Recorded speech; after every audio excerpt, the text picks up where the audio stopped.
병실 문이 열리며 선영 씨, 의사라더니 이게 뭐예요? 흰 가운 대신 앞치마를 두른 그녀, 손에 환자의 물수건을 쥔 채 얼어붙는다. 도윤 씨 제발 오해하지 말아요. 전 그냥 그냥 뭐요? 나한테 거짓말한 사람 아닌 척하지 마요. 침묵 끝에 환자 가족의 한마디. 저 아가씨요. 간병인이에요. 오래됐죠. 그녀의 눈빛이 흔들리고 도윤의 얼굴이 일그러진다. 그가 돌아선 순간 그녀의 손끝에서 물수건이 바닥에 떨어진다. 병실엔 산소기 소리만 남고 두 사람의 숨소리가 엇갈린다. 그날 이후 내 세상은 완전히 무너졌다.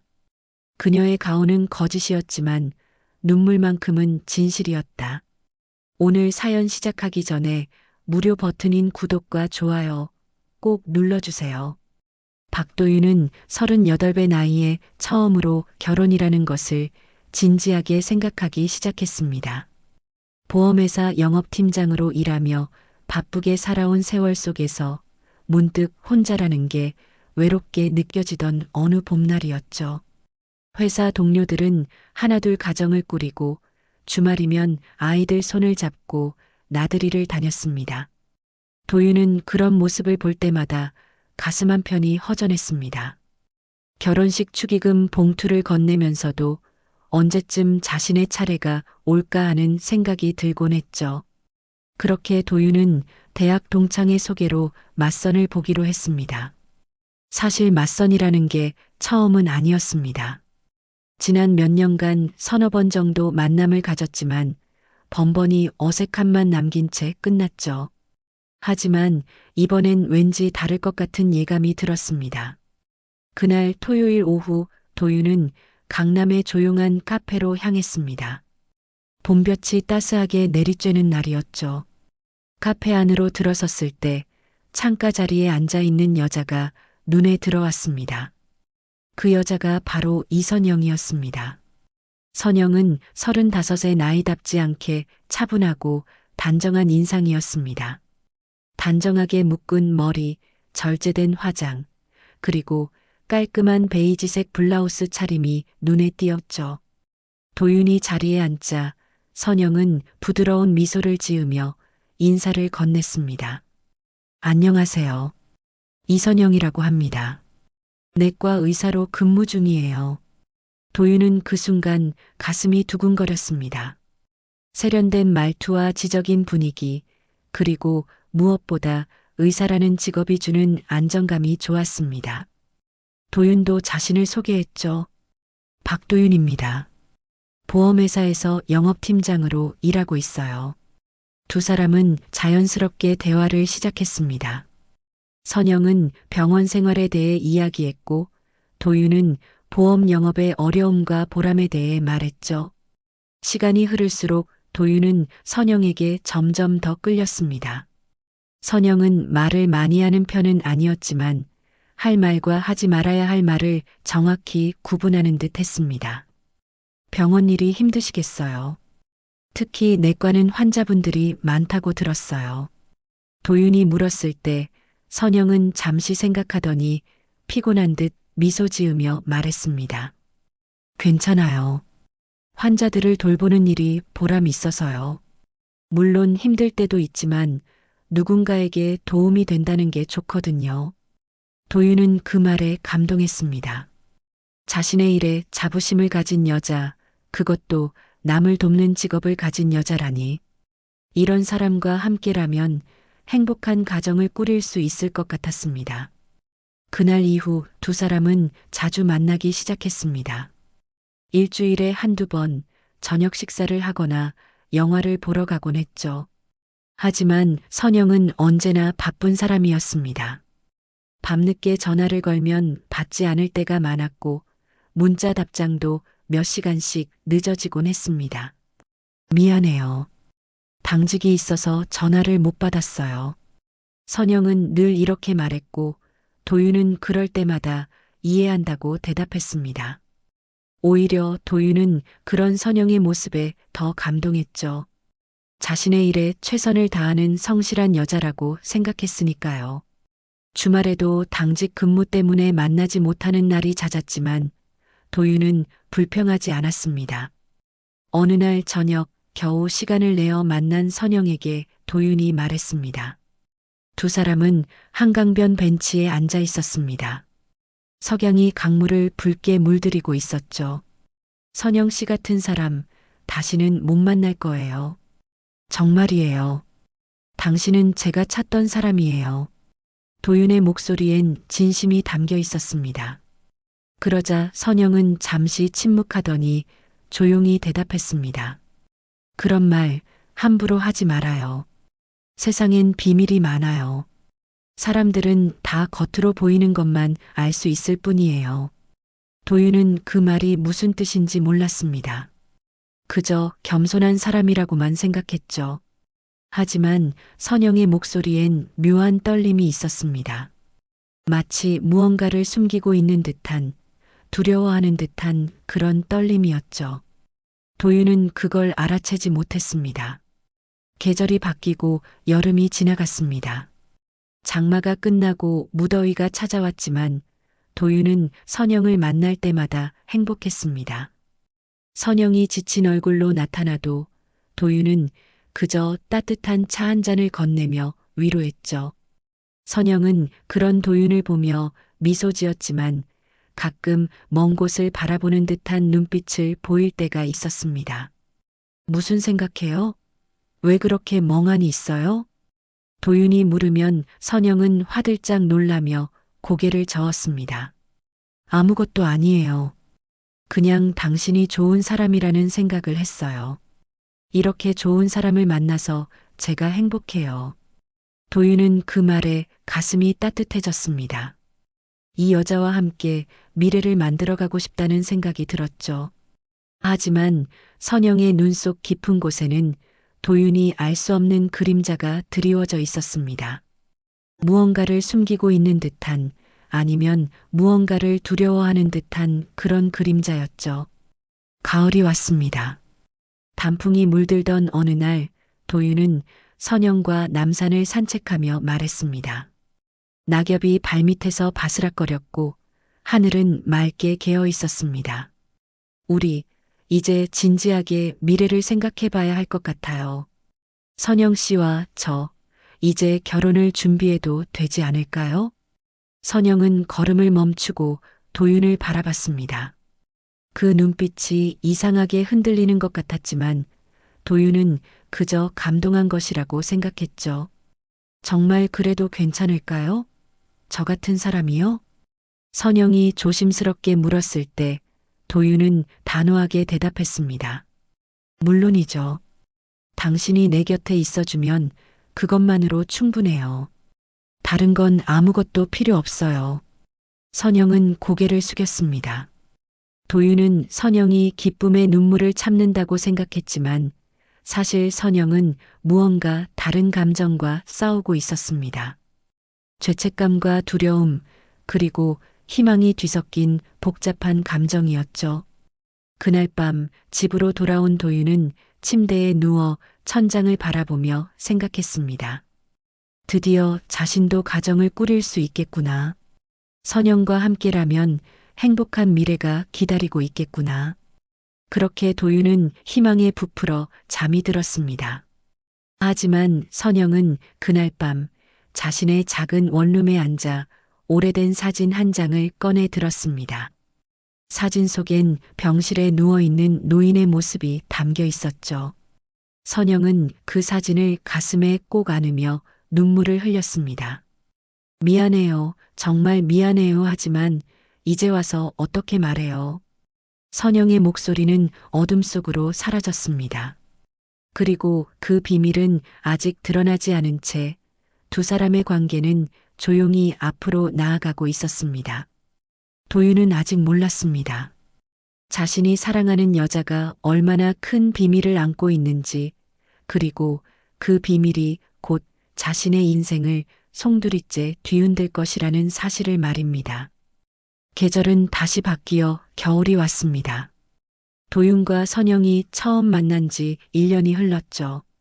그 1년 동안 도윤은 선영에 대한 확신이 점점 더 강해졌습니다. 이 여자와 함께라면 행복한 가정을 꾸릴 수 있을 거라는 그런 확신이었죠. 12월의 어느 추운 저녁, 도윤은 선영을 호텔 레스토랑으로 불렀습니다. 크리스마스 트리가 반짝이는 로비를 지나 창가 자리에 앉았죠. 도윤은 긴장한 표정으로 선영을 바라봤습니다.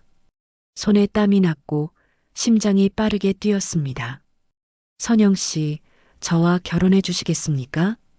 도윤은 주머니에서 작은 상자를 꺼내 선영 앞에 놓았습니다. 상자를 열자 반지가 반짝였죠. 선영은 그 순간 눈물을 흘리며 고개를 끄덕였습니다. 손이 떨리고 있었습니다. 네네, 좋아요. 당신과 결혼하고 싶어요.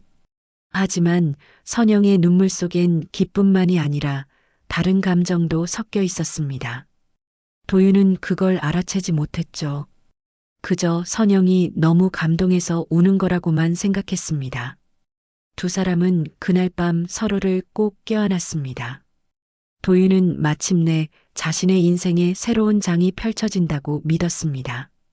며칠 후 선영은 조용히 말했습니다. 이제는 숨기지 않을게요. 당신만은 믿어요. 당신이라면 모든 걸 이해해 줄 거라고 믿어요. 도윤은 그 말이 무슨 뜻인지 몰랐지만 선영을 안심시키려고 손을 꼭 잡았습니다. 무슨 일이든 괜찮아요. 우리 함께 해결하면 돼요. 선영은 고개를 끄덕였지만 입을 열지는 못했습니다. 무언가 말하려다가 다시 삼키는 모습이 역력했죠. 도윤은 선영이 시간이 필요한 거라고 생각하며 기다려주기로 했습니다. 결혼 준비가 시작되었습니다. 도윤은 회사 동료들에게 결혼 소식을 알렸고 모두가 축하해 주었죠. 예식장도 예약하고 신혼집도 알아보기 시작했습니다. 도윤의 마음은 들뜨기만 했습니다. 하지만 선영은 점점 더 조용해졌습니다. 웃을 때도 어딘가 억지로 웃는 것처럼 보였죠. 어느 날 도윤은 결혼 준비를 위해 서류를 정리하다가 이상한 점을 발견했습니다. 선영이 제출한 주민등록 등본을 보는데 직업란에 적힌 글씨가 눈에 들어왔죠. 간병인. 도윤은 처음엔 잘못 본 줄 알았습니다. 다시 확인해봐도 분명히 간병인이라고 적혀 있었죠. 도윤은 고개를 갸우뚱했습니다. 분명 선영은 의사라고 했는데 왜 주민등록 등본에는 간병인으로 되어 있을까요? 아, 서류상 실수겠지. 아니면 예전 직업이 그대로 남아있는 건가? 도윤은 그렇게 생각하며 넘어가려 했습니다. 하지만 마음 한편이 불편했죠. 그래도 직접 물어보기는 뭔가 이상할 것 같아서 그냥 두기로 했습니다. 며칠 후 도윤의 대학 동창인 김상호가 축하 인사를 하러 왔습니다. 상호는 대학병원에서 정형외과 의사로 근무하고 있었죠. 두 사람은 회사 근처 술집에서 만났습니다. 야, 도윤아, 축하한다. 드디어 너도 결혼하는구나. 상호가 소주잔을 들며 말했습니다. 도윤도 웃으며 잔을 부딪혔죠. 고마워. 너도 곧 소개팅 주선해줄게. 두 사람은 이런저런 이야기를 나누다가 상호가 문득 물었습니다. 그런데 신부 되시는 분이 의사라며? 어느 병원이야? 응, 내과 의사야. 성모병원에 다닌다고 했어. 그러자 상호의 표정이 묘하게 변했습니다. 잠시 생각하더니 조심스럽게 말했습니다. 야, 혹시 그 여자 우리 병원에서 간병하던 사람 아니야? 이름이 이선영이라고 했지? 도윤은 깜짝 놀라 상호를 쳐다봤습니다. 무슨 소리야? 선영이는 의사라고. 아니, 내가 예전에 봤던 것 같은데 3년 전쯤인가? 우리 병원 입원 병동에서 간병이라던 사람 중에 이선영이라는 이름이 있었어. 얼굴이 좀 비슷한 것 같아서. 도윤은 그 말을 듣고 가슴이 철렁 내려앉았습니다. 주민등록 등본의 직업란이 떠올랐죠. 하지만 도윤은 상호의 말을 부정하고 싶었습니다. 동명이인이겠지. 이선영이라는 이름이 흔하잖아. 그래, 그럴 수도 있지.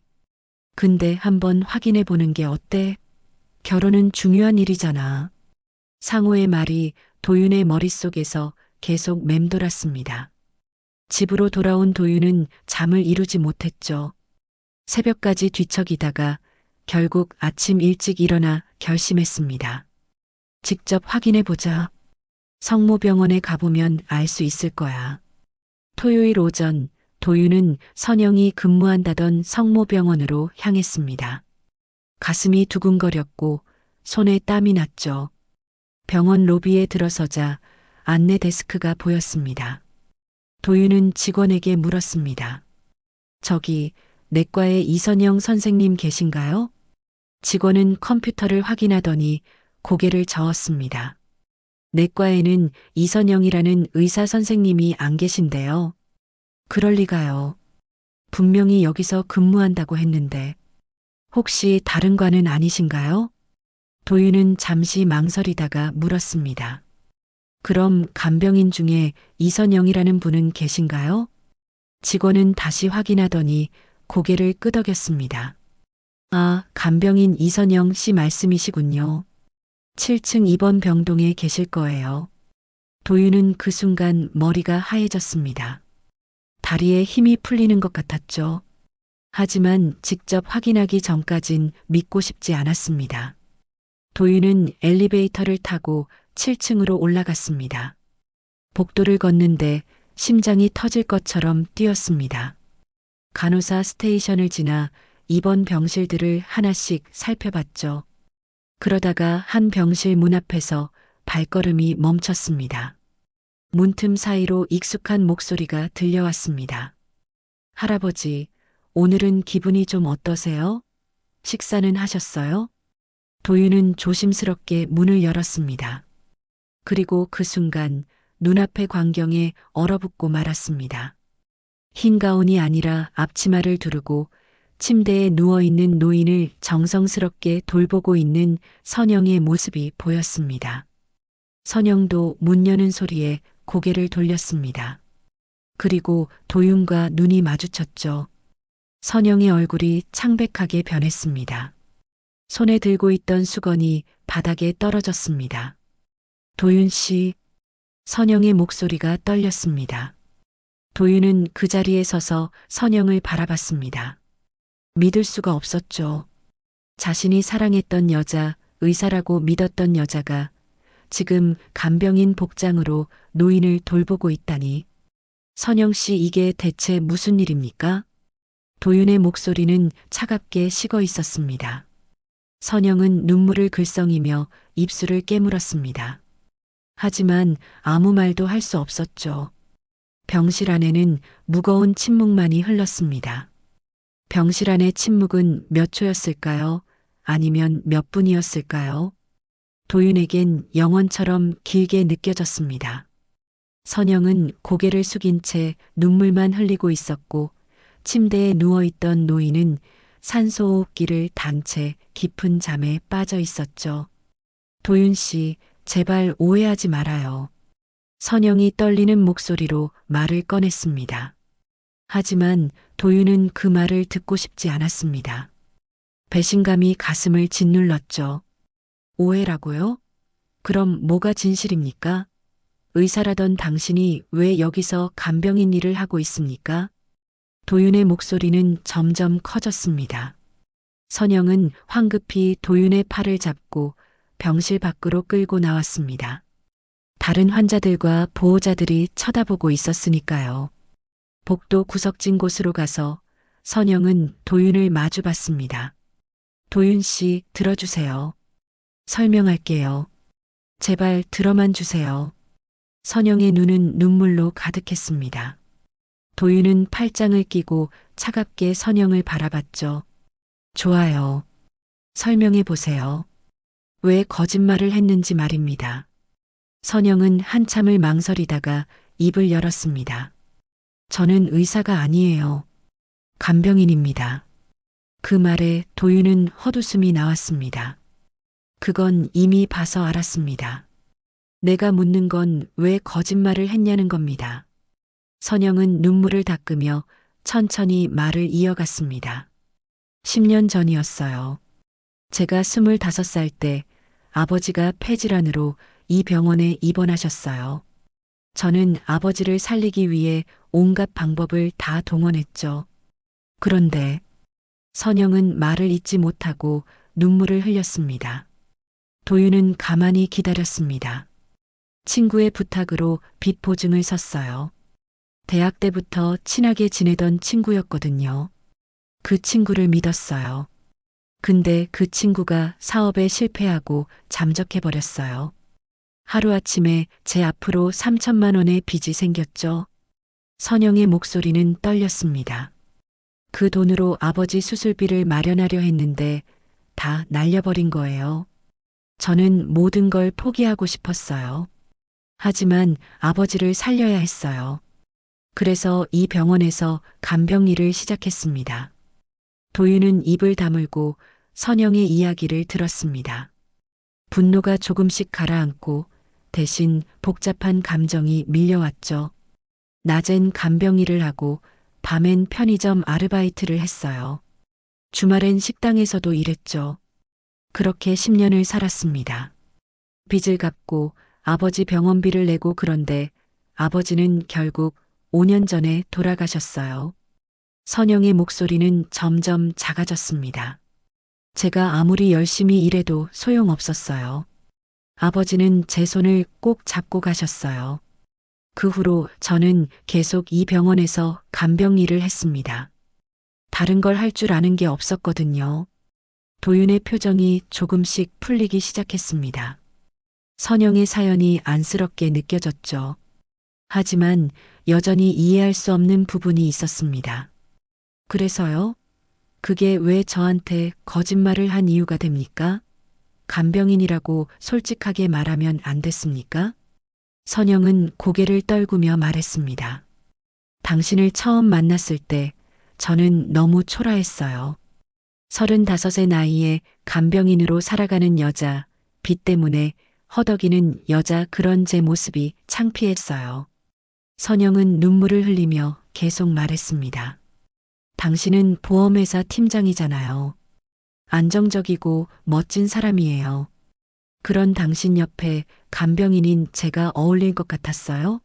저는 당신에게 버림받고 싶지 않았어요. 도윤은 한숨을 내쉬었습니다. 이해가 되면서도 화가 났습니다. 선영의 사정은 알겠지만 1년 동안 자신을 속였다는 사실이 받아들여지지 않았죠. 그럼 언제까지 숨길 생각이었습니까? 결혼해서도 계속 숨길 생각이었습니까? 아니에요. 말하려고 했어요. 정말이에요. 그래서 며칠 전에 이제는 숨기지 않겠다고 말했잖아요. 저도 이게 옳지 않다는 걸 알았어요. 선영은 도윤의 손을 잡으려 했지만 도윤은 손을 뿌리쳤습니다. 저는 진심으로 당신을 사랑해요. 처음엔 거짓말로 시작했지만 지금은 진심이에요. 제발 믿어주세요. 어떻게 믿습니까? 뭘 믿어야 합니까? 당신이 보여준 모든 게 거짓말이었는데요. 도윤은 돌아서서 걸어가려 했습니다. 하지만 선영이 뒤에서 소리쳤습니다.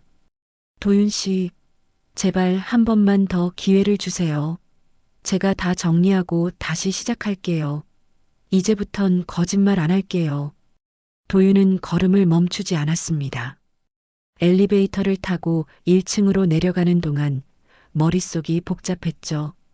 사랑했던 여자, 결혼하기로 약속했던 여자가 1년 동안 자신을 속였다는 사실이 받아들여지지 않았습니다. 병원을 나와 차에 올라탄 도윤은 핸들을 붙잡고 한참을 멍하니 앉아 있었습니다. 그런데 문득 한 가지 의문이 들었습니다. 아까 선영이 간병하던 그 노인은 누구였을까요? 선영의 아버지는 5년 전에 돌아가셨다고 했는데 그럼 저 노인은 대체 누구란 말입니까? 도윤은 다시 차에서 내려 병원으로 돌아갔습니다. 7층 병실로 향하는 엘리베이터 안에서 가슴이 두근거렸죠. 복도를 걸어 아까 그 병실 앞에 섰습니다. 선영은 보이지 않았고 노인만 침대에 누워 있었습니다. 도윤은 조심스럽게 병실 문을 열고 들어갔습니다. 침대 옆 차트를 보려는 순간 간호사가 들어왔습니다. 보호자이신가요? 아, 네. 그런데 이분이 누구신지 여쭤봐도 될까요? 간호사는 차트를 확인하며 말했습니다. 박용태 환자분이세요. 폐암 말기로 입원 중이시고 현재 의식은 거의 없으신 상태예요. 간병인 이선영 씨가 몇 년째 돌보고 계시죠. 박용태라고요? 도윤은 그 이름을 듣는 순간 온몸이 얼어붙었습니다. 박용태. 그 이름은 도윤에게 낯설지 않았습니다. 어린 시절 어머니가 원망하며 자주 입에 올렸던 그 이름, 바로 도윤의 아버지 이름이었습니다. 설마 그럴 리가. 도윤은 침대 가까이 다가갔습니다. 산소호흡기를 단 노인의 얼굴을 자세히 들여다봤죠.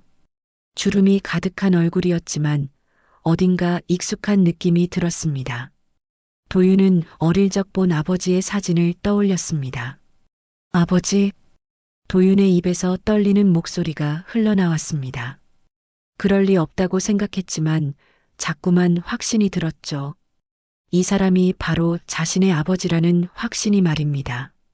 어머니는 아버지가 20년 전에 죽었다고 말했습니다. 하지만 지금 눈앞에 있는 이 노인이 정말 아버지라면 어머니는 왜 거짓말을 했을까요?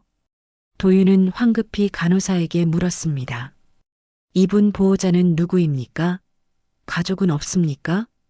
보호자는 따로 없고요. 간병인 이선영 씨가 병원비를 대신 내고 계세요. 가족은 기록상으로는 없다고 되어 있네요. 도윤은 더 이상 참을 수 없었습니다. 병실을 나와 복도를 뛰기 시작했죠. 선영을 찾아야 했습니다. 7층을 다 뒤졌지만 선영은 보이지 않았습니다. 휴게실, 화장실, 복도 구석구석을 다 찾아봤지만 선영은 사라진 뒤였습니다. 도윤은 주저앉아 머리를 감싸쥐었습니다. 도대체 무슨 일이 벌어지고 있는 걸까요?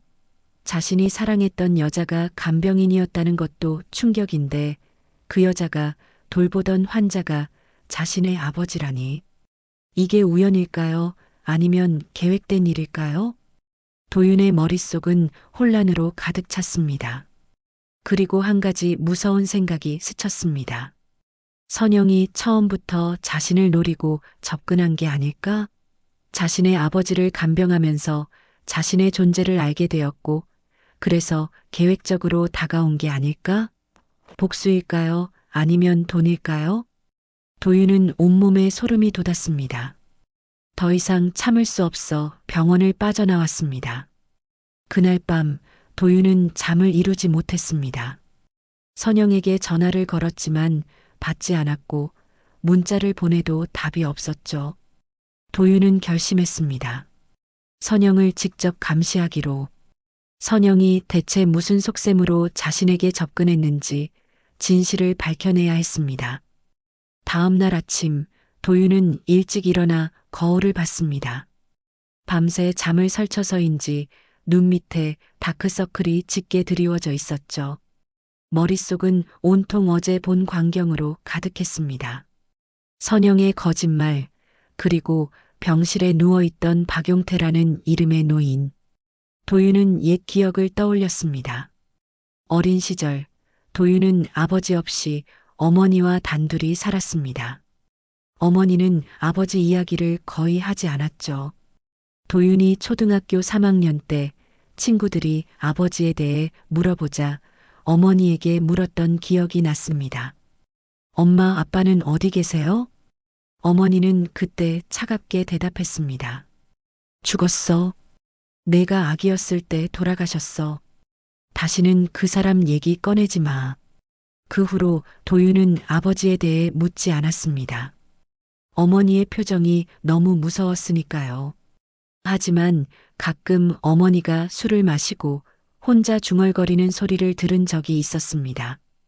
박용태, 당신 때문에 내가 얼마나 고생했는데 당신은 편하게 죽어서 좋겠네.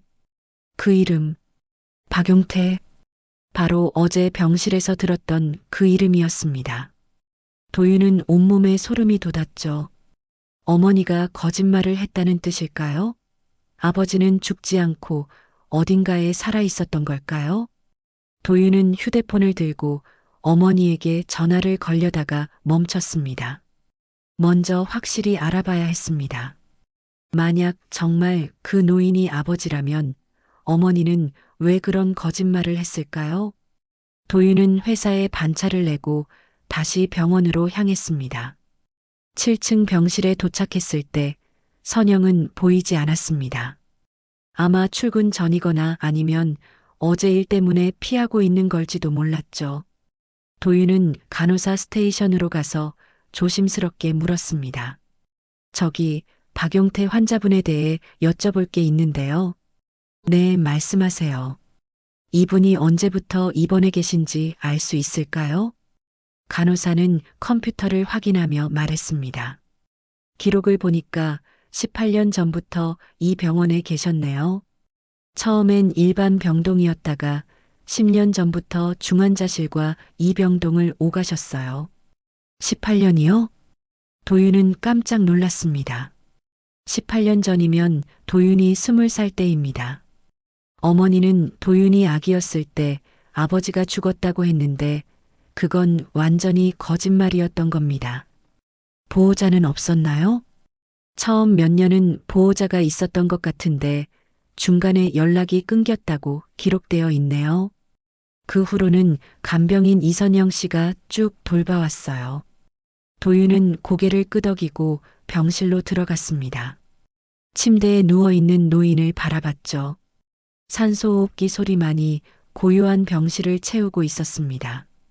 도윤은 침대 옆 의자에 앉았습니다. 노인의 주름진 손을 가만히 바라봤죠. 정말 이 사람이 자신의 아버지일까요? 도윤은 조심스럽게 노인의 손을 잡아봤습니다. 차갑고 마른 손이었습니다. 아버지 맞으세요? 도윤의 목소리는 떨렸습니다. 물론 대답은 없었죠. 노인은 깊은 잠에 빠진 듯 움직이지 않았습니다. 도윤은 한참을 그렇게 앉아 있었습니다. 그때 병실 문이 열리는 소리가 들렸습니다. 도윤이 고개를 돌리자 선영이 서 있었습니다. 선영은 도윤을 보고 놀란 표정을 지었죠. 도윤 씨, 선영 씨, 이분이 누구입니까? 도윤은 침착하게 물었습니다. 선영은 입술을 깨물며 대답하지 못했습니다. 이분이 제 아버지 맞습니까? 선영은 천천히 고개를 끄덕였습니다. 그 순간 도윤의 가슴이 철렁 내려앉았죠. 예상했던 일이지만 막상 확인하니 충격이 컸습니다. 어떻게 이럴 수가 있습니까? 당신이 제 아버지를 돌보고 있었다니. 선영은 눈물을 흘리며 말했습니다. 미안해요. 정말 미안해요. 말하고 싶었어요. 하지만 어떻게 말해야 할지 몰랐어요. 언제부터 알고 있었습니까? 이분이 제 아버지라는 걸 언제부터 알았어요? 선영은 주저하다가 대답했습니다. 3년 전이었어요. 우연히 환자분의 옛날 사진을 보게 됐어요. 그 사진 뒷면에 이름이 적혀 있었죠. 박용태, 그리고 아들 박도윤이라고. 도윤은 주먹을 불끈 쥐었습니다. 그럼 저한테 접근한 것도 계획된 일이었습니까? 아니에요. 절대 그렇지 않아요. 선영이 급히 부인했습니다. 저는 당신을 우연히 만났어요. 맞선 자리에서 처음 봤잖아요. 그때는 몰랐어요. 당신이 박용태 환자분의 아들인지. 그럼 언제 알았습니까? 맞선 보고 나서 당신 이름을 듣고 혹시 싶어서 확인해 봤어요. 그리고 알게 됐죠. 당신이 바로 그 박도윤이라는 걸. 도윤은 어이가 없었습니다. 그럼 그때 말했어야죠. 왜 계속 숨긴 겁니까? 선영은 고개를 떨구며 말했습니다. 무서웠어요. 말하면 당신이 저를 떠날 것 같았어요. 그리고 솔직히 말하면 저는 당신을 통해서 이분의 가족을 찾고 싶었어요. 뭐라고요? 이분은 18년 동안 혼자 누워 계셨어요. 보호자도 없고 찾아오는 가족도 없었죠. 저는 이분이 불쌍했어요. 그래서 당신을 만나면 이분 이야기를 하려고 했어요. 도윤은 헛웃음을 쳤습니다. 그래서요? 그래서 저한테 거짓말까지 하면서 접근한 겁니까? 처음엔 그런 마음도 있었어요.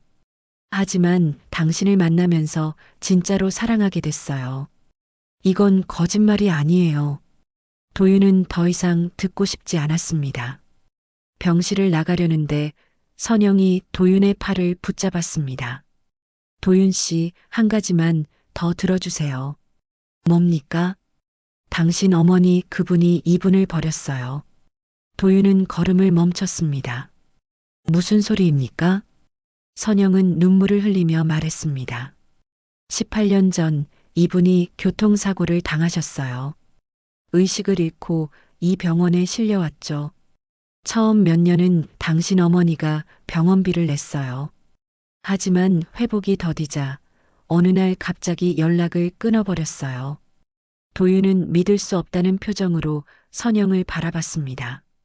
어머니가 당신한테 아버지가 죽었다고 말한 이유가 그거예요. 실제로 죽은 게 아니라 그냥 버린 거예요. 그리고 새 남자를 만나 다른 삶을 살기 시작했죠. 도윤은 온몸이 떨렸습니다. 어머니가 그럴 리 없다고 생각했지만 선영의 말이 거짓처럼 들리지 않았습니다. 병원비는 누가 냈습니까? 처음엔 사회복지 지원으로 버텼어요. 그리고 10년 전부터 제가 냈어요. 왜요? 왜 당신이 남의 아버지 병원비를 냈습니까? 선영은 눈물을 닦으며 말했습니다. 제 아버지가 돌아가셨을 때 저는 아무것도 해드리지 못했어요. 그 죄책감이 너무 컸어요. 그래서 이분이라도 끝까지 돌봐드리고 싶었어요. 도윤은 더 이상 말할 힘이 없었습니다. 병실을 빠져나와 복도를 걸었죠. 머릿속이 하얗게 변했습니다. 어머니에 대한 배신감, 선영에 대한 혼란, 그리고 아버지에 대한 그리움이 뒤섞였습니다. 도윤은 병원 밖으로 나와 차에 올라탔습니다. 그리고 핸들을 붙잡고 소리 없이 울었습니다. 자신의 인생이 송두리째 거짓말 위에 세워져 있었다는 사실이 너무나 고통스러웠습니다. 며칠이 지났습니다. 도윤은 회사에 출근했지만 일이 손에 잡히지 않았습니다. 동료들이 말을 걸어도 제대로 대답하지 못했죠. 머릿속은 온통 병원 일로 가득했습니다. 선영에게 전화도 받지 않았고 문자도 읽지 않았습니다. 도윤은 계속 생각했습니다. 선영이 말한 것들이 정말 진실일까요? 우연히 만났다는 말을 믿을 수 있을까요? 아니면 처음부터 아버지의 아들인 자신을 노리고 계획적으로 접근한 걸까요?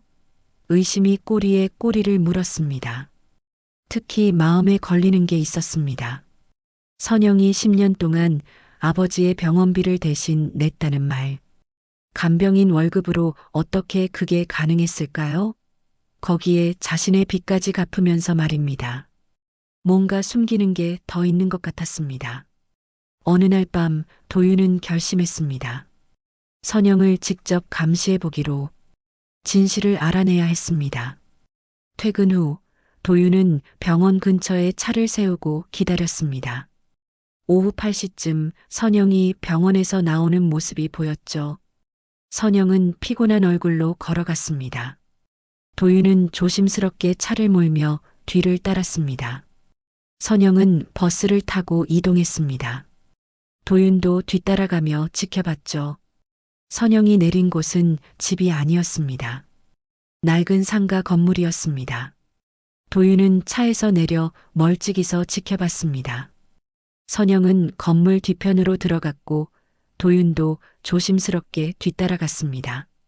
건물 뒤편은 작은 창고 같은 곳이었습니다. 희미한 불빛이 새어나오고 있었죠. 도윤은 벽에 몸을 숨기고 안을 엿봤습니다. 선영이 누군가와 이야기하고 있었습니다. 상대는 40대 정도로 보이는 남자였습니다. 담배를 피우고 있었고 표정이 험악했죠. 선영은 그 남자에게 봉투를 건넸습니다. 남자는 봉투를 열어 안을 확인하더니 고개를 끄덕였습니다. 이번 달 것까지 다 받았어. 수고했어. 다음 달에도 제때 드릴게요. 선영의 목소리는 지쳐 있었습니다. 그래야지. 안 그러면 어떻게 되는지 알지? 이자는 계속 붙는다고. 남자의 목소리에는 위협이 섞여 있었습니다. 선영은 고개를 숙이고 대답했습니다. 알아요. 꼭 드릴게요. 이제 얼마 안 남았잖아요. 남자는 담배를 한 모금 빨고는 말했습니다. 그나저나 결혼한다며? 축하한다. 이제 좀 편해지겠네. 신랑 되는 사람이 돈 좀 있다며? 도윤은 그 말을 듣고 온몸이 굳었습니다. 보험회사 팀장이라고 했지? 월급도 꽤 받을 테고. 결혼하면 빚 좀 빨리 갚을 수 있겠어. 선영은 아무 대답도 하지 않았습니다. 남자는 계속 말했습니다. 남은 거 1천만 원이니까 결혼하고 한꺼번에 정리하면 되겠네. 그럼 우리 인연도 깨끗하게 끝나는 거고. 그 사람한테는 말 안 할 거예요. 제가 알아서 처리할게요. 선영의 목소리가 떨렸습니다. 내 맘이야. 어쨌든 오늘까지만 하면 거의 다 끝난 거니까. 앞으로 석 달만 더 버텨. 그럼 다 갚는 거야. 네, 알겠습니다. 남자는 봉투를 주머니에 넣고 자리를 떴습니다.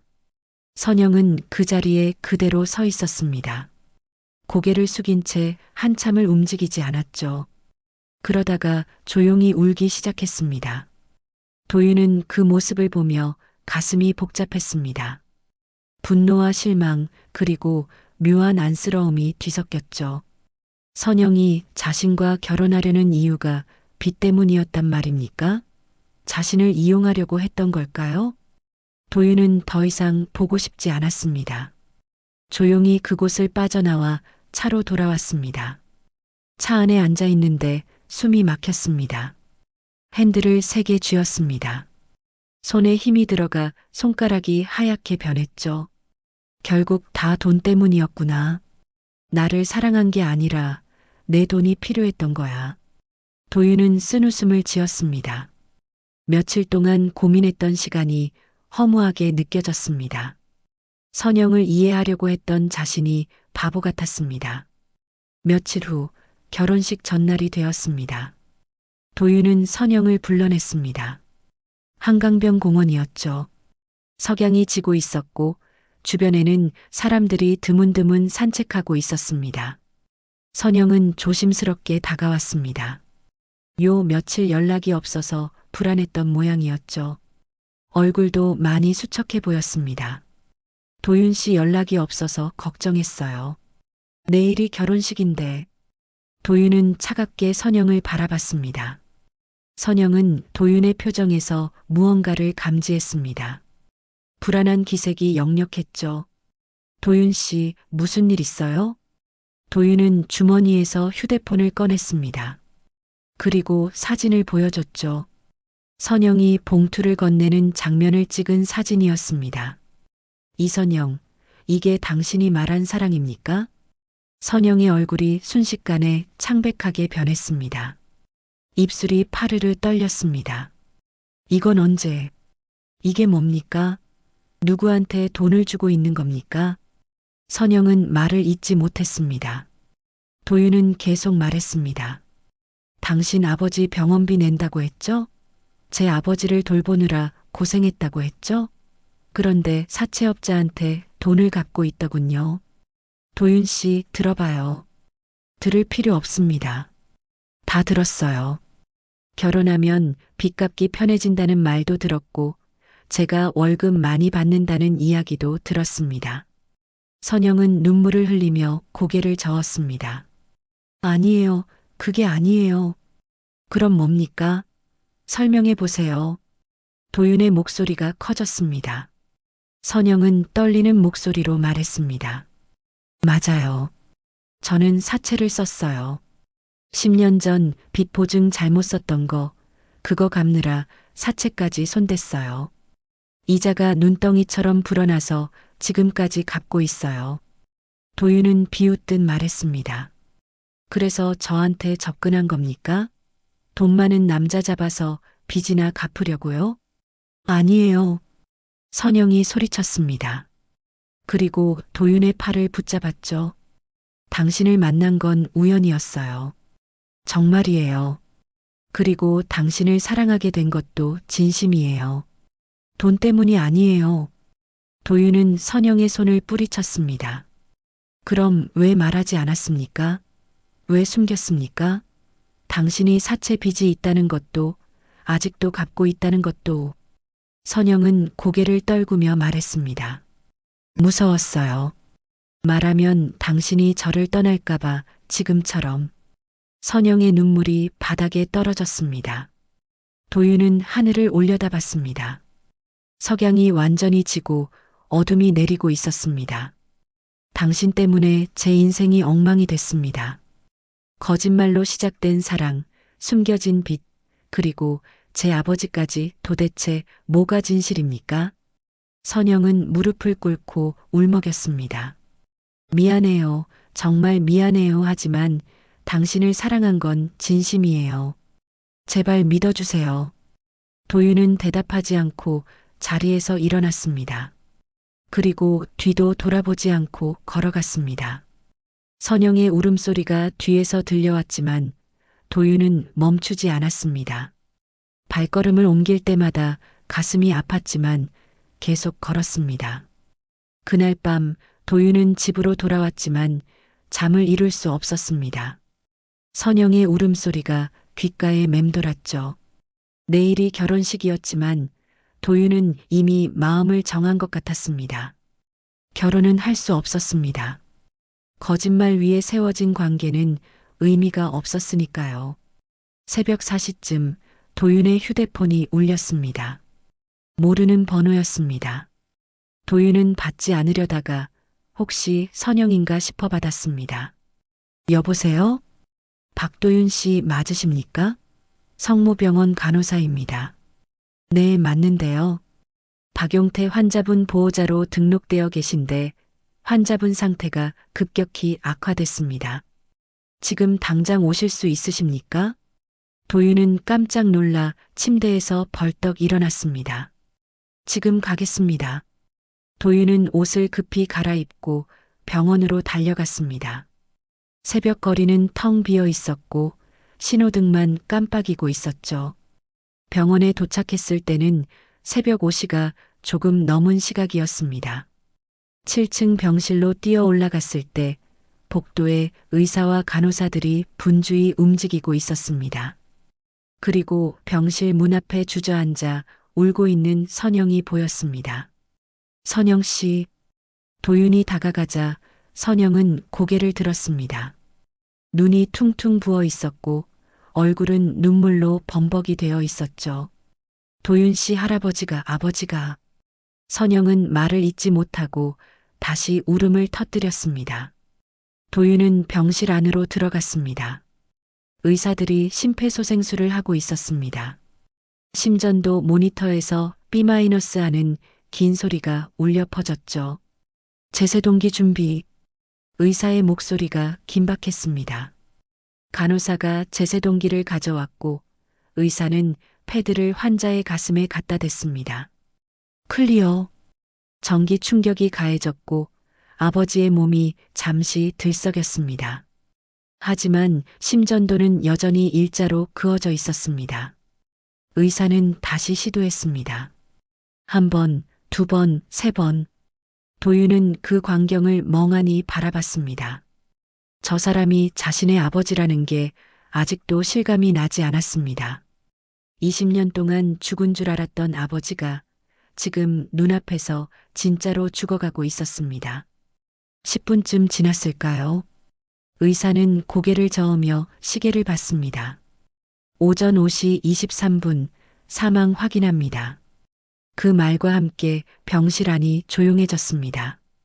의사와 간호사들은 조용히 병실을 나갔고 도윤만 홀로 남았습니다. 아니, 정확히는 도윤과 침대에 누워있는 아버지, 그리고 문 밖에서 울고 있는 선영이었습니다. 도윤은 천천히 침대 가까이 다가갔습니다. 산소호흡기는 꺼져 있었고 아버지의 얼굴은 평화로워 보였습니다. 마치 잠든 것처럼요. 도윤은 아버지의 손을 잡았습니다. 이미 식어가고 있는 손이었습니다. 아버지, 도윤의 목소리가 떨렸습니다. 태어나서 처음으로 아버지라고 불러보는 것이었습니다. 눈물이 흘러내렸죠. 왜 제가 찾았을 때 돌아가시는 겁니다가 한 번이라도 눈을 뜨셔서 저를 봐주실 수는 없었습니까? 도윤은 아버지의 손을 꼭 쥐고 울었습니다. 20년 동안 만나지 못했던 아버지, 이제야 만났는데 영영 떠나보내야 하는 현실이 너무 잔인했습니다.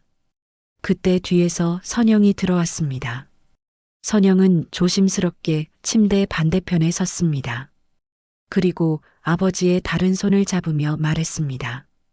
할아버지 아니, 아버지 이분이 도윤 씨예요. 당신 아들이에요. 선영의 목소리는 눈물로 젖어 있었습니다.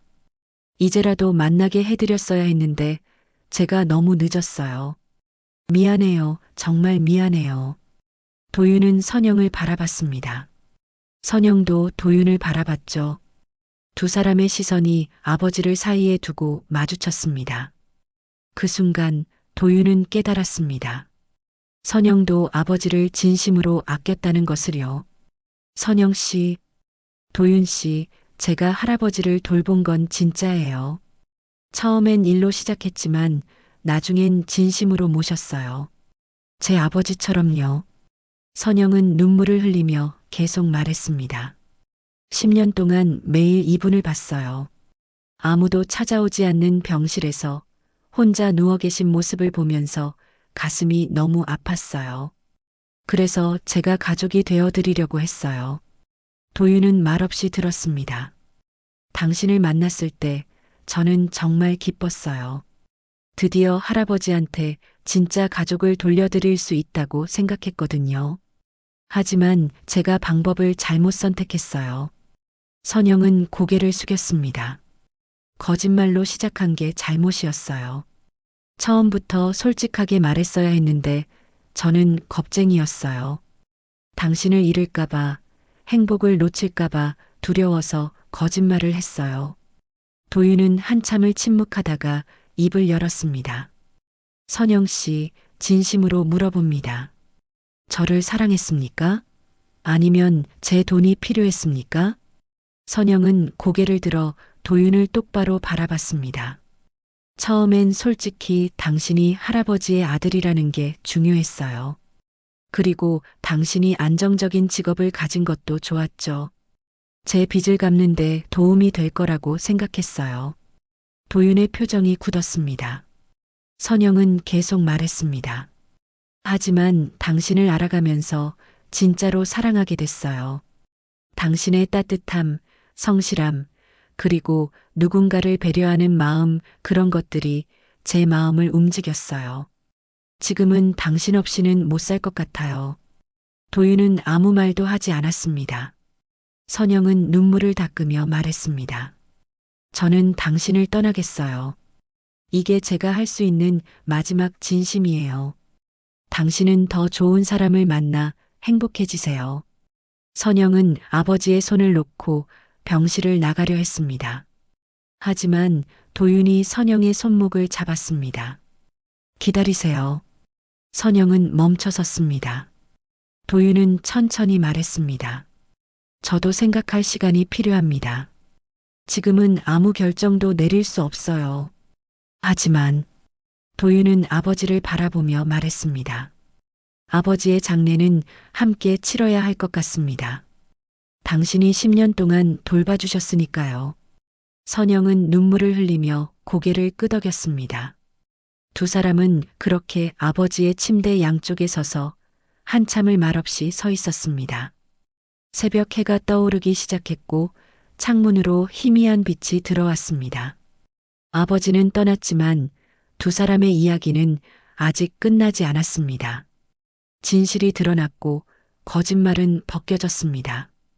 이제 남은 건 용서와 선택이었습니다. 도윤은 선영을 용서할 수 있을까요? 그리고 두 사람은 다시 시작할 수 있을까요? 그 답은 아직 아무도 모릅니다. 장례식장은 조용했습니다. 찾아오는 사람이 거의 없었죠. 도윤과 선영, 그리고 병원 간호사 몇 명만이 아버지를 배웅했습니다. 빈소는 쓸쓸했습니다. 영정사진 속 아버지는 젊은 시절 모습이었습니다. 도윤이 기억하지 못하는 건강했던 시절의 아버지였죠. 도윤은 상주로서 자리를 지켰습니다. 검은 상복을 입고 영정 앞에 앉아 있었지만 실감이 나지 않았습니다. 자신이 아버지의 장례식을 치르고 있다는 게 꿈만 같았죠. 선영은 조문객들을 맞이하며 조용히 일을 도왔습니다. 두 사람은 서로 말을 많이 하지 않았습니다. 장례식 첫날 오후 도윤의 어머니가 찾아왔습니다. 도윤은 어머니에게 연락하지 않았지만 어디선가 소식을 들은 모양이었습니다. 어머니는 빈소에 들어서며 영정을 보더니 표정이 굳어졌습니다. 도윤아. 어머니가 조심스럽게 말을 걸었습니다. 도윤은 차갑게 어머니를 바라봤습니다. 어떻게 오셨어요? 아들이 아버지 장례를 치른다는데 어머니가 와야지. 어머니의 목소리는 떨리고 있었습니다. 도윤은 냉정하게 말했습니다. 아버지라고요? 어머니는 20년 동안 아버지가 죽었다고 하셨잖아요. 그런데 왜 지금 와서 아버지 운운하십니까? 어머니는 말문이 막혔습니다. 주변을 둘러보더니 도윤을 밖으로 불렀습니다. 두 사람은 장례식장 복도로 나왔습니다. 도윤아, 어머니가 잘못했다. 하지만 이유가 있었어. 이유요? 무슨 이유로 아버지를 버리고 저한테 거짓말을 하셨습니까? 도윤의 목소리가 커졌습니다. 어머니는 고개를 숙이며 말했습니다. 내 아버지는 교통사고로 의식을 잃었어. 의사가 깨어날 가능성이 거의 없다고 했지. 그때 너는 겨우 5살이었고 나는 혼자 너를 키우며 병원비를 내야 했어. 어머니의 눈에 눈물이 고였습니다. 몇 년을 버텼어. 하지만 병원비는 계속 나가고 내 아버지는 깨어나지 않았어. 나는 지쳐갔어. 그러다가 다른 사람을 만났어. 도윤은 주먹을 꽉 쥐었습니다. 그래서 아버지를 버리신 겁니까? 새 남자 때문에요? 그 사람이 도와준다고 했어. 너를 키우는 것도 살아가는 것도. 하지만 조건이 있었지. 내 아버지와 완전히 연을 끊으라고. 어머니는 눈물을 흘렸습니다. 나는 너를 위해서 그 선택을 했어. 너한테 밥을 먹이고 학교를 보내기 위해서. 미안하다, 도윤아. 도윤은 어머니를 차갑게 바라봤습니다. 그래서 아버지 병원비를 제 이름으로 돌리신 겁니까? 보험금을 빼돌린 것도 그래서입니까? 어머니는 깜짝 놀랐습니다. 그걸 어떻게 알았니? 다 알았습니다. 어머니가 뭘 하셨는지, 그리고 제 이름으로 얼마나 많은 빚을 만드셨는지도요. 그때 선영이 다가왔습니다. 어머니는 선영을 보더니 눈빛이 차갑게 변했습니다. 내가 이선영이구나. 안녕하세요. 선영이 공손하게 인사했습니다. 하지만 어머니는 인사를 받지 않았습니다. 내가 우리 도윤이를 꼬드긴 거지? 내가 계획한 거야, 그렇지? 어머니. 도윤이 말렸지만 어머니는 계속 말했습니다. 이 여자 다 계획된 거야. 내 아버지의 유산을 노리고 접근한 거라고. 간병인 주제에 감히 우리 집안에 손을 뻗친 거야. 선영은 고개를 숙이며 참았습니다. 하지만 어머니는 멈추지 않았습니다. 내 아버지 교통사고 때 보험금이 얼마였는지 아니? 5억이야, 5억. 그걸 노리고 접근한 거지. 도윤은 깜짝 놀랐습니다. 5억이라니. 어머니는 계속 말했습니다. 나는 그 돈으로 너를 키웠어. 학원비, 대학 등록금 다 그 돈으로 됐다고. 그게 뭐가 잘못이야? 도윤은 차갑게 말했습니다. 아버지 병원비는요? 그건 누가 냈습니까? 어머니의 얼굴이 붉어졌습니다. 그건 어차피 깨어나지도 못할 사람한테. 그만하세요. 도윤이 소리쳤습니다. 복도가 조용해졌습니다. 이제 그만하세요. 어머니는 더 이상 할 말이 없으실 겁니다. 도윤은 빈소로 돌아가려 했습니다. 하지만 어머니가 도윤의 팔을 붙잡았습니다. 도윤아, 제발 이 여자 믿지 마. 어머니 말 들어. 이 여자는 너를 이용하려는 거야. 돈 때문이라고. 도윤은 어머니의 손을 뿌리쳤습니다. 어머니야말로 저를 이용하신 거 아닙니까? 제 이름으로 빚을 만들고 거짓말로 20년을 살아오셨잖아요. 어머니는 말없이 도윤을 바라봤습니다. 도윤은 돌아서서 빈소로 들어갔습니다. 선영도 조용히 뒤따라 들어갔죠. 어머니는 복도에 홀로 남아 서 있었습니다. 저녁이 되었습니다. 어머니는 빈소에 들어와 영정 앞에 섰습니다. 한참을 아버지 사진을 바라보더니 무릎을 꿇고 앉았습니다. 그리고 조용히 울기 시작했습니다. 여보 미안해요. 정말 미안해요. 어머니의 목소리는 떨렸습니다. 나는 그냥 살고 싶었어요. 도윤이를 키우고 싶었어요. 그게 잘못이었나요? 도윤은 어머니의 모습을 지켜봤습니다. 선영도 조용히 서서 보고 있었죠. 어머니는 계속 울며 말했습니다. 당신을 사랑했어요. 정말이에요. 하지만 나는 약했어요. 혼자서는 버틸 수가 없었어요. 용서해 주세요. 그 순간 갑자기 병원에서 연락이 왔습니다. 도윤의 휴대폰이 울렸죠. 도윤이 전화를 받자 병원 행정실 직원의 목소리가 들렸습니다. 박도윤 씨, 박용태 환자분 관련해서 급하게 전할 말씀이 있습니다. 혹시 지금 병원에 오실 수 있으십니까? 무슨 일이십니까?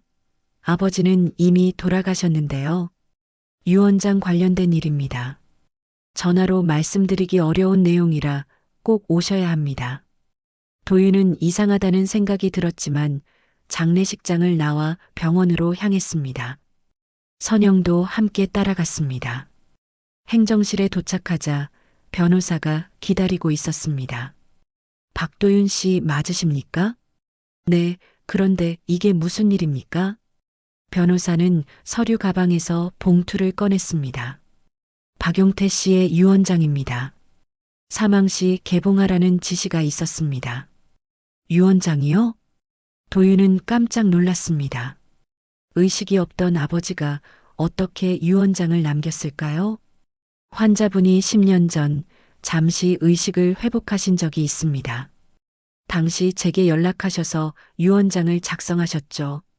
변호사는 봉투를 열어 유언장을 꺼냈습니다. 그리고 내용을 읽기 시작했습니다.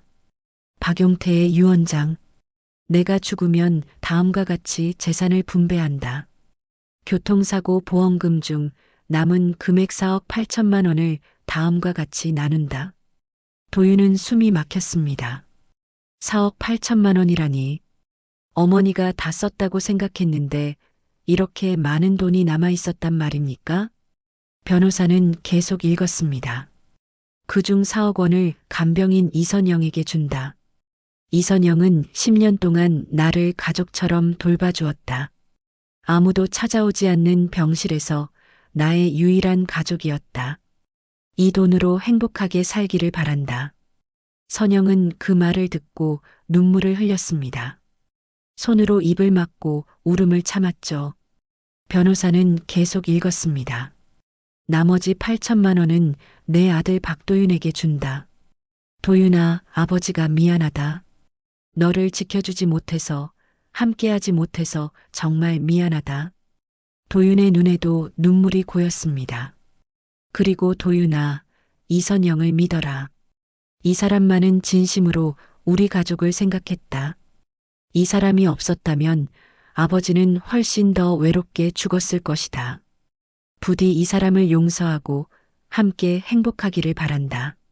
사랑한다, 아들아. 변호사가 유언장 낭독을 마쳤습니다. 방 안은 침묵에 휩싸였습니다. 도윤은 고개를 숙이고 눈물을 흘렸습니다. 선영도 소리 없이 울고 있었습니다. 이선영 씨, 축하드립니다. 4억 원이 당신 앞으로 상속됩니다. 변호사가 말했지만 선영은 고개를 저었습니다. 저는 받을 수 없어요. 도윤과 변호사가 놀라서 선영을 바라봤습니다. 이건 도윤 씨가 받아야 해요. 제가 받을 돈이 아니에요. 선영은 눈물을 닦으며 말했습니다. 저는 할아버지를 돈 때문에 돌본 게 아니에요. 진심으로 모셨어요. 그러니 이 돈은 도윤 씨가 가지세요. 도윤은 선영을 바라봤습니다. 선영의 눈은 진심으로 가득했습니다. 이 순간 도윤은 깨달았습니다. 선영이 정말로 돈 때문이 아니었다는 것을요. 변호사 사무실을 나온 두 사람은 한동안 말이 없었습니다. 복도를 걸으며 도윤은 계속 생각했습니다. 선영이 4억 원을 거절한 그 순간의 표정을요. 진심이었습니다. 돈 때문이 아니었다는 것을 증명하는 순간이었죠. 선영 씨, 도윤이 먼저 입을 열었습니다. 선영은 걸음을 멈추고 도윤을 바라봤습니다. 왜 거절했습니까? 아버지가 당신에게 주고 싶어 하셨는데요. 선영은 잠시 망설이다가 대답했습니다. 저는 할아버지를 돌보면서 이미 충분히 받았어요. 가족이 없던 저한테 가족을 만들어 주셨거든요. 그게 돈보다 훨씬 소중했어요. 도윤은 선영의 눈을 들여다봤습니다. 거짓이 없었습니다. 그리고 그 돈은 당신 거예요. 당신 아버지가 남긴 유산이잖아요. 제가 가질 이유가 없어요. 하지만 아버지는 당신에게 주고 싶어 하셨어요. 10년 동안 돌봐준 것에 대한 감사의 마음이었을 겁니다. 선영은 고개를 저었습니다. 저는 이미 충분해요. 진심으로요. 도윤은 한숨을 내쉬었습니다. 그리고 조용히 말했습니다. 선영 씨, 솔직히 말하겠습니다. 저는 당신을 의심했어요. 돈 때문에 저한테 접근했다고 생각했죠. 하지만 지금 알겠습니다. 당신이 진심이었다는 걸요. 선영의 눈에 눈물이 고였습니다. 그렇다고 해서 제가 한 거짓말이 용서받을 수 있는 건 아니에요. 저는 당신을 속였어요. 처음부터 끝까지요. 맞습니다. 당신은 거짓말을 했어요. 그게 저를 많이 힘들게 했습니다. 도윤은 잠시 침묵하다가 계속 말했습니다. 하지만 당신이 아버지를 돌본 것도 사실이고 저를 사랑한 것도 진심이었다는 걸 이제 알겠습니다. 그래서 저도 결정했습니다. 선영은 숨을 죽이고 도윤을 바라봤습니다. 다시 시작하고 싶습니다. 이번엔 거짓말 없이 진실만으로요. 선영은 믿을 수 없다는 표정을 지었습니다. 정말이에요? 저를 용서해 주시는 건가요? 용서라기보다는 이해하게 됐다고 해야 할까요? 당신이 왜 그런 선택을 했는지 이제는 알 것 같아요. 선영은 도윤의 가슴에 얼굴을 묻고 울었습니다. 도윤은 선영의 등을 토닥이며 말했습니다. 하지만 조건이 있습니다.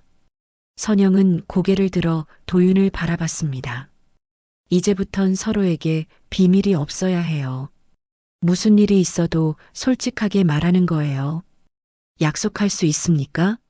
선영은 고개를 끄덕이며 말했습니다. 약속할게요. 다시는 거짓말 안 할게요. 그리고 제 빚도 제가 책임지고 갚을게요. 당신한테 패 끼치지 않을게요. 도윤은 미소를 지었습니다. 그건 함께 해결하면 됩니다. 우리가 가족이 되려면 짐도 함께 나눠야죠. 두 사람은 그렇게 병원 복도에서 서로를 안았습니다. 지나가는 사람들이 쳐다봤지만 두 사람은 신경 쓰지 않았습니다. 장례식이 끝난 지 일주일이 지났습니다. 도윤과 선영은 결혼식을 다시 준비하기로 했습니다. 이번엔 진실만으로 시작하는 결혼이었죠. 하지만 그 전에 선영이 하고 싶은 일이 있다고 말했습니다. 무엇입니까? 할아버지가 계셨던 병원으로 돌아가고 싶어요. 간병인으로요. 도윤은 놀라서 물었습니다. 왜요? 이제 그만둬도 되잖아요. 유산도 있고 제가 있는데요. 선영은 고개를 저었습니다. 저는 간병일이 좋아요. 누군가를 돌보는 게 제 천직이라고 생각해요. 그리고 할아버지처럼 외로운 환자들이 많거든요. 도윤은 선영을 이해한다는 듯 고개를 끄덕였습니다. 그럼 제가 도와드리겠습니다. 당신이 하고 싶은 일을 하세요. 한 달 후 선영은 다시 병원으로 돌아갔습니다. 하지만 이번엔 의사 가운이 아니라 간호보조복을 당당히 입었습니다. 더 이상 숨길 게 없었으니까요. 선영은 환자들을 정성껏 돌봤습니다. 마치 가족을 대하듯이요. 도윤은 주말마다 병원을 찾아와 선영을 도왔습니다. 환자들과 이야기를 나누고 필요한 것들을 챙겨주었죠. 두 사람은 그렇게 함께 시간을 보냈습니다. 어느 날 도윤이 선영에게 물었습니다. 선영 씨, 후회하지 않아요? 의사라고 거짓말했던 것이요. 선영은 잠시 생각하다가 대답했습니다. 후회해요. 당신한테 상처를 줬으니까요. 하지만 그 거짓말이 없었다면 당신을 만나지 못했을지도 몰라요. 그러니 복잡한 마음이에요. 도윤은 선영의 손을 잡으며 말했습니다. 이제는 그런 거짓말 필요 없어요. 있는 그대로의 당신이 좋으니까요. 선영은 미소를 지었습니다. 고마워요, 도윤 씨. 저를 받아줘서요. 몇 달이 흘렀습니다. 겨울이 지나고 다시 봄이 왔습니다. 도윤과 선영은 작은 결혼식을 올렸습니다. 화려하지 않았지만 따뜻했습니다. 병원 동료들과 친구들이 축하해 주었죠. 결혼식 날 선영은 순백의 드레스를 입고 있었습니다. 도윤은 선영을 보며 생각했습니다. 처음 만났을 때의 그 세련된 모습도 아름다웠지만 지금 진실된 모습의 선영이 훨씬 더 아름답다고요. 신혼여행을 다녀온 후 두 사람은 아버지의 유언대로 유산을 나눴습니다. 선영이 거절했던 4억 원 중 일부를 병원에 기부하기로 했습니다. 외로운 환자들을 위한 기금으로요. 선영의 아이디어였습니다. 할아버지가 그렇게 외로워하셨으니 다른 환자분들은 덜 외롭게 해드리고 싶어요. 도윤은 선영의 뜻에 동의했습니다.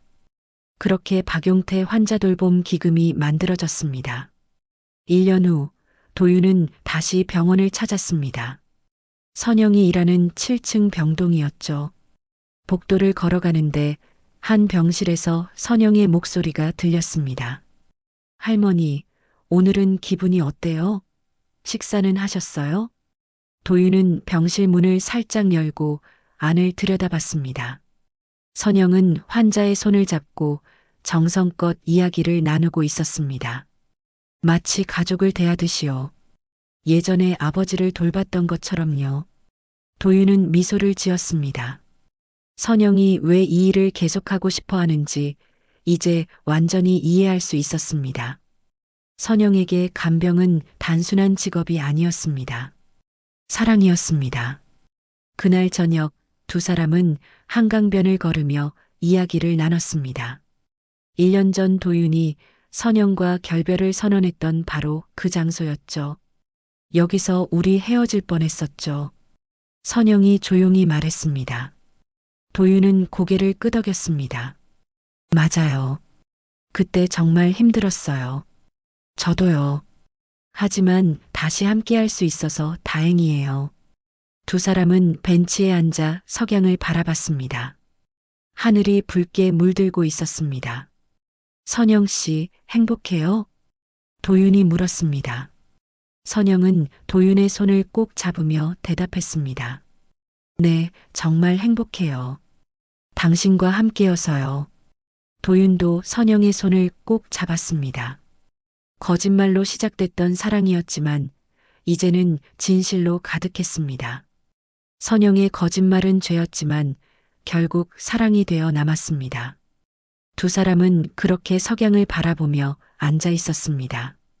앞으로 어떤 일이 펼쳐질지 알 수 없었지만 함께라면 이겨낼 수 있다는 것을 알았습니다. 진실과 사랑이 있다면 말입니다. 먼 곳에서 종소리가 울려 퍼졌습니다. 새로운 시작을 알리는 듯 했습니다. 도윤과 선영의 진짜 이야기가 이제 시작되는 것이었습니다. 이 이야기에 공감이 되셨다면 구독과 좋아요 부탁드립니다.